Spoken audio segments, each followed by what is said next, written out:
Hey everybody, it's You Had to Ask, the show where I answer your questions. And before I get to our first question, if you hear some noise in the background when you're watching this video, I think there's somebody running a snowblower outside. There might be somebody outside my window here shoveling snow. We got some snow yesterday around here, so if you hear some fucking noise in the background, that's what it is. Nothing I can do about it. First question this week comes from Troubleshooter 125, who asks, what are your guilty pleasure movies, and why do you like them? And apart from Troubleshooter 125's question, Titan Skull also asked about so bad they're good movies that I like, and also movies that I think are too bad to even watch. So let me talk a little bit about quality cheese and movies that are too bad to be even considered in that category.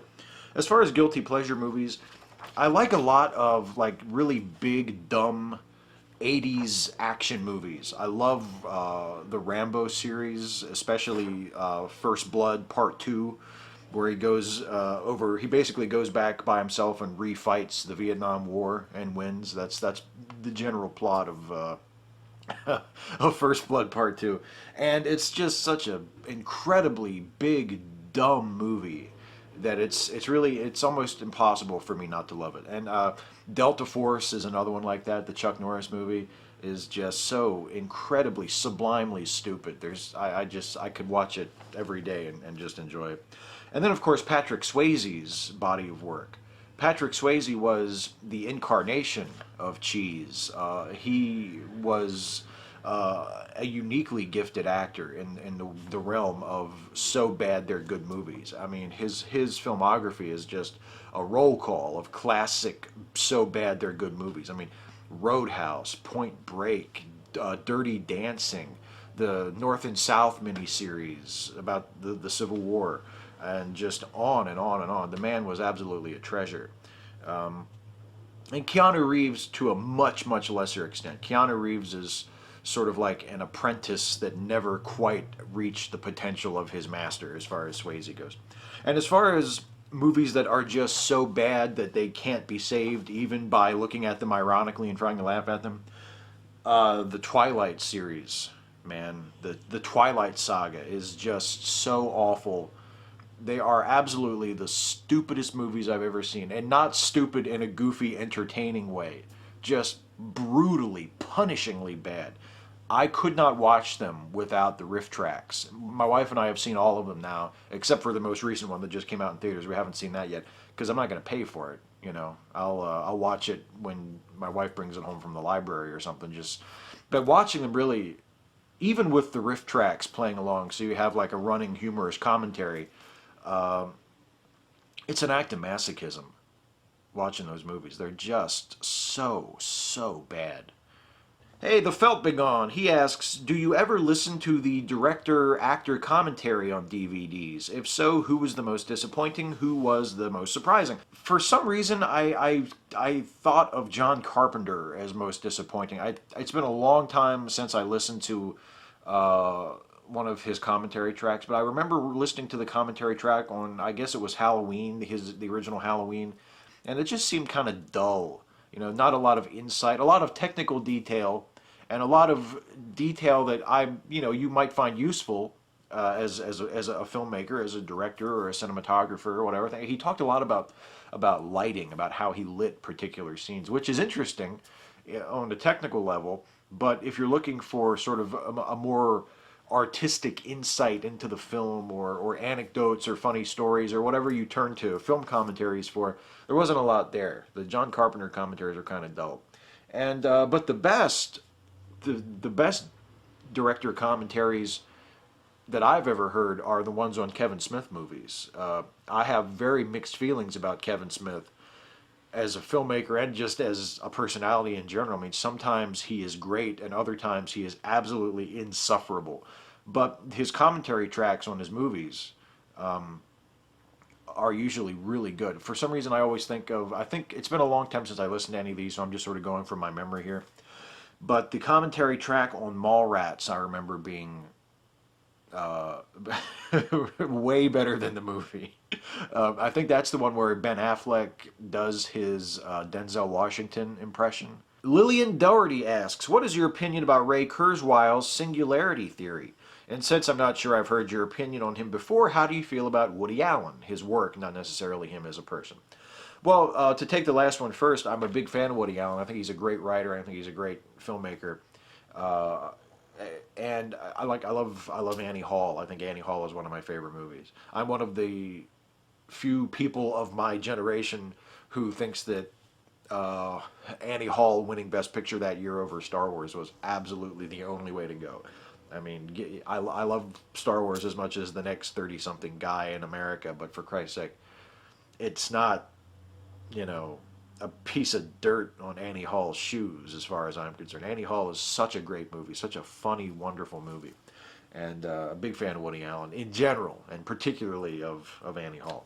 And as far as the Ray Kurzweil Singularity Theory, I'm I'm excited because if it goes as Kurzweil predicts, I will almost certainly be alive to see it. The singularity, the technological singularity, for those of you who don't know, is the period in time when computer artificial intelligence becomes a reality, when our machines are able to think for themselves and are able to think and become smarter than we are, essentially. And you know, The Matrix, Terminator 2, it's basically the premise for every dystopian nightmare science fiction future that you've ever seen in a movie.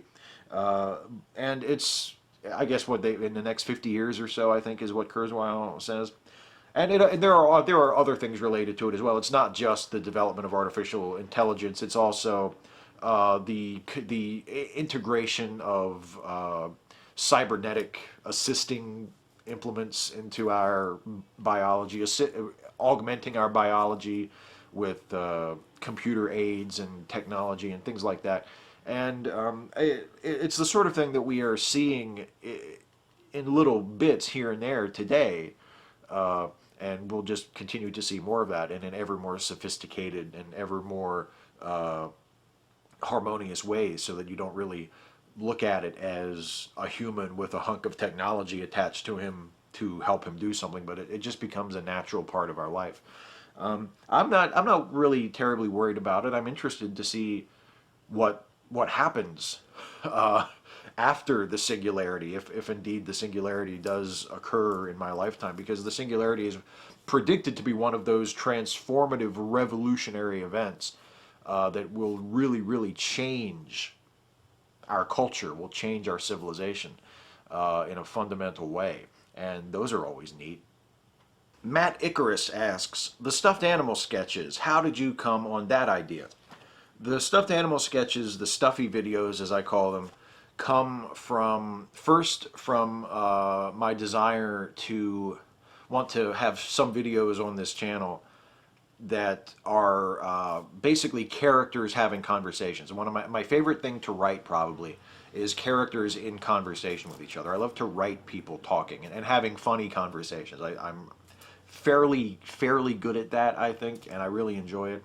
And I wanted to be able to do that, and having the stuffed animals as characters along with myself allows me to do it myself without having any help. And so it's really efficient, and it's a really quick way to turn around those videos, because I can literally come up with an idea and write it and shoot it and have it done. Sometimes, depending on how long it is, all in one day. So that's a big part of it. And also the stuffed animals themselves just have these they're these pre-existing characters that I have an outlet for, because Stuffy has actually in real life was my stuffed dog when I was a kid, and I've really literally had him like my, for most of my life. And over the years, as I would play with him, he developed this personality. I came up with this character for him, sort of just without sitting down and drafting it out. Just, that's just how Stuffy is. That's just how my version of him came about. And he continued to sort of evolve when I got with my wife, and we would sort of tease each other or have fun with each other with each other's stuffed animals. Toby Benson was her dog that she's had since she was a little girl, and she and her sister used to play with stuffed animals, and they had characters for them. And so there are these pre-existing characters, pre-existing personalities that we assigned to these animals uh, that are really funny and that are really entertaining and that are fun to interact with and fun to play with as a writer and also as an actor, as someone to appear on camera with them. And it's just fun to do, and it's relatively easy and it's enjoyable. And I'm glad that other people who've watched them think that they're as funny as I do, because I really love those stuffed animal videos. They're some of my favorite things that I do, and I've come to really love those characters of Stuffy and Toby Benson. I think they're just terrific. Nuno1001, what is your opinion on M. Night Shyamalan? Of course, now he is regarded as one of the worst directors ever. Do you agree, disagree? I would certainly not call him one of the worst directors ever. I think most of his problems of late have been with his writing more than his direction. I don't think his direction has been better and worse throughout his career. He's not always brilliant or even always that good, but his real problems, I think, that have sunk him ever since his first couple of films are in the writing department. I think his weaknesses have been as a writer, not as a director, not visually, certainly. And I certainly wouldn't say he's the worst director in the world, or even one of the worst directors in the world. I mean, you have to remember, even though he's been on a really long cold streak lately for the last many years, this is the guy who wrote and directed The Sixth Sense, which I still say is a really terrific movie, and Unbreakable, which I really like, and which I like even better than The Sixth Sense, actually. I really liked Unbreakable. And also Signs, which I think is really underrated. I thought Signs was terrific too. And so the guy who made those movies, to me, he is a talented guy. He has the potential for good films in him. He has made good films in the past. It's just that he's made a lot more disappointing films recently than he has made good ones. And he's made some films like The Last Airbender that left a really bad taste in people's mouths, that just were perceived to be absolutely awful. And he part of it is that he started out, he burst onto the scene with The Sixth Sense, this movie that was such a cultural sensation and was such a big hit and became a part of our language. It just entered into our common frame of reference almost immediately, this movie.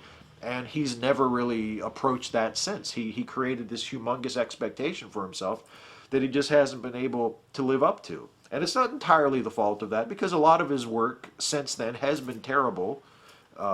But a lot of it is also that we judge him more harshly because he created this very high expectation right from the beginning with this really good and influential and popular work as his debut. Poor Cicero asks, do you think video games qualify as an art form?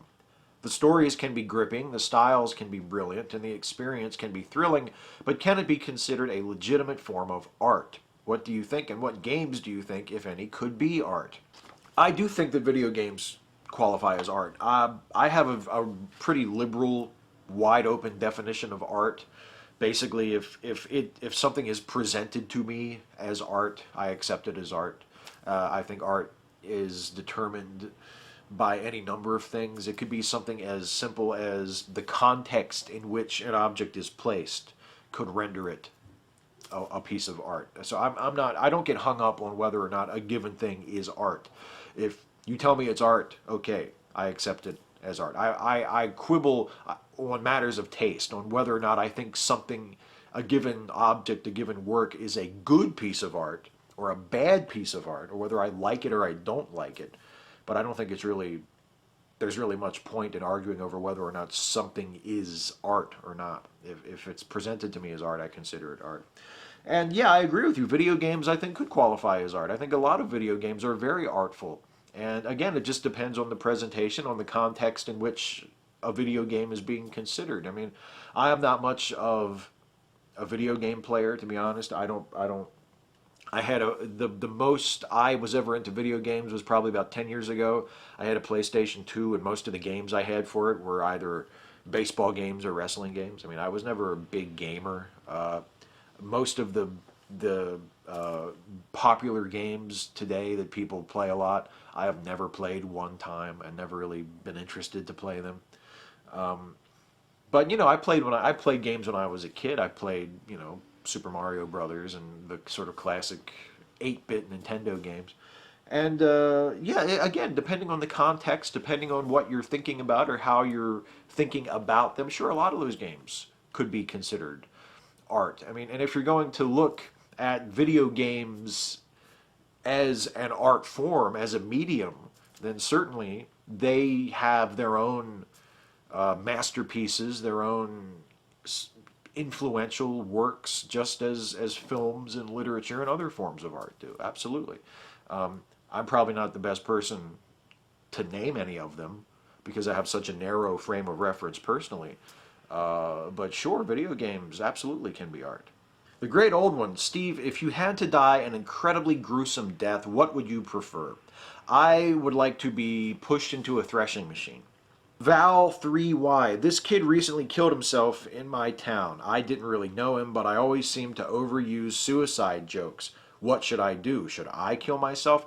No, no, no. What you want to do is you want to conduct an experiment. You need to study this. So here's what you do. You take 2 years out of your life, okay? And for the first year, you make your suicide jokes as you normally would.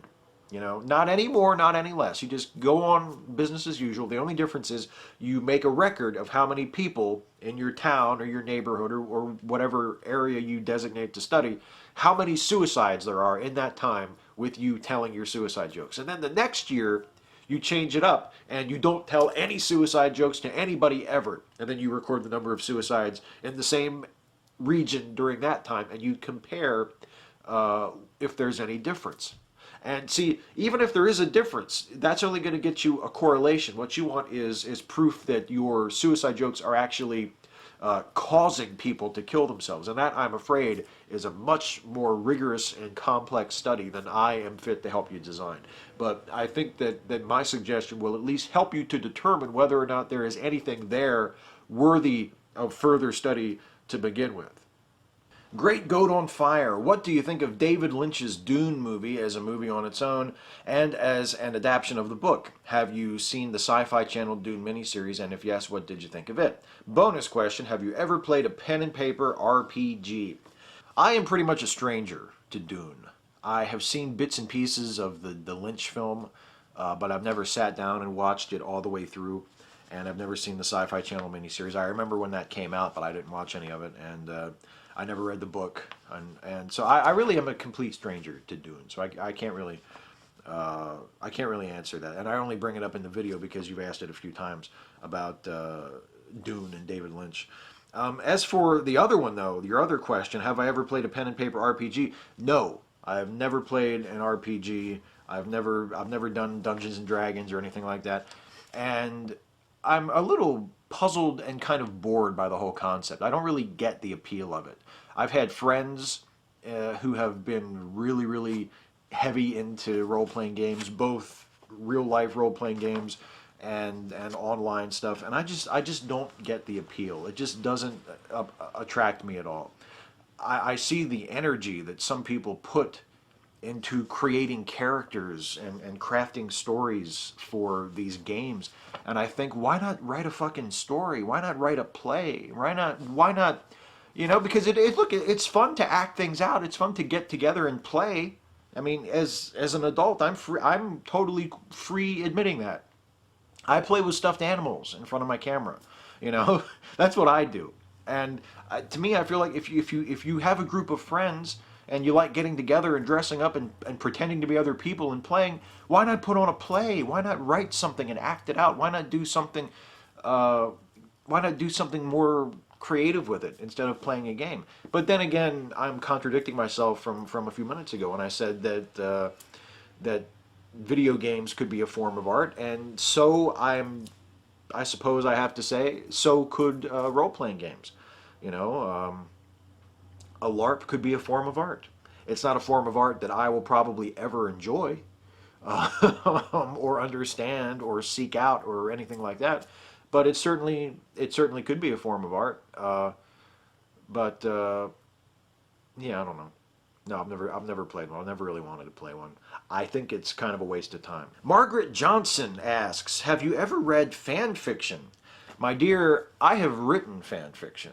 I have not only read it in the past, I have written some of that shit. In fact, if you go on fanfiction.net, I don't think they're under my own name. You might have to search for one of my old usernames on the internet, Nightwing Wilson. But I have some Batman stories up there. In fact, I think if I remember when I post this, I'll put a link in the description box just to my Batman fan fiction. Oh yeah. I haven't written any for a while. It's been a few years since the last time I attempted like a fanfic story. But yeah, I used to read it from time to time, and I used to write it. I wrote a lot of Batman fan fiction back in the day when I was a teenager. JeffTheFish.com asks, what is your favorite kind of beer? If you don't like beer, please just don't respond, because I can't bear to know it. But I am confident you like beer. Look at you. You're so cool. And Jeff also asked about the thing on my hat. Jeff, the thing on my hat is the logo of my local minor league baseball team. They're called the Hagerstown Suns, and it's a sun with a baseball in the middle of it wearing sunglasses. Although why the sun itself would have to wear sunglasses, I'm not really sure. Where's the light coming from that's getting in the sun's eyes?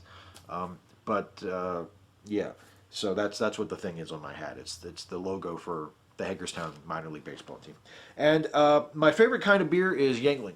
I went through sort of a Stella Artois phase last year, but I am over that now. I am a Yuengling man, but really I'm not snobby about it. It's beer, and I'll drink pretty much anything. I'll drink whatever everybody else is drinking. If I'm over at someone else's place and they offer me a beer, I'm willing to drink whatever they have. But for myself, I buy Yuengling. Yuengling. And I believe that is also President Obama's favorite beer, so come on. Nothing wrong with that. Well, that was the last question. The shout-out this week, let's do one of these. The shout-out this week goes to Generation Zero Films. This is a really, really cool channel.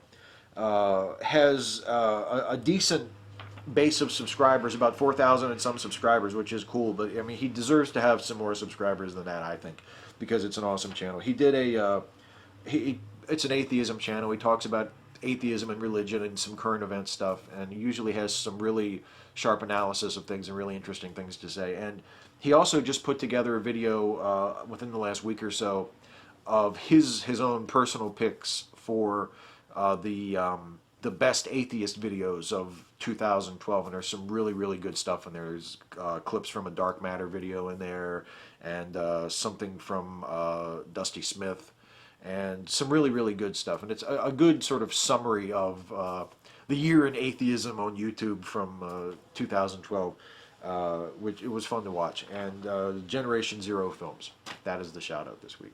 Check out that channel. That is it for me this week. I hope you guys had a good Christmas. I hope you have a good New Year's.